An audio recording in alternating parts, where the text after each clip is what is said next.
દિલ્હીમાં થયેલા બોમ્બ બ્લાસ્ટના અનુસંધાનમાં સુરત પોલીસે તકેદારીના ભાગરૂપે વ્યાપક સુરક્ષા કાર્યવાહી હાથ ધરી છે.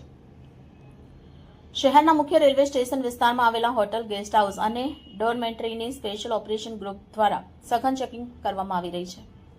પોલીસ સૂત્રોએ જણાવ્યું કે દિલ્હી બ્લાસ્ટ પછી રાજ્યભરમાં સુરક્ષા કડી કરવામાં આવી છે.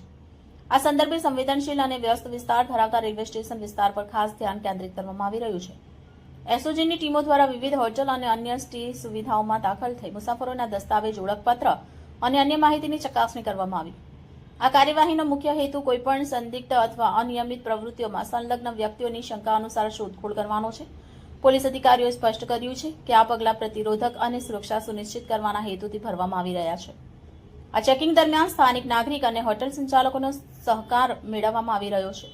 પોલીસે લોકોને કોઈપણ સંદિગ્ધ વ્યક્તિ અથવા પ્રવૃત્તિની માહિતી તુરંત આપવાની અપીલ કરી છે.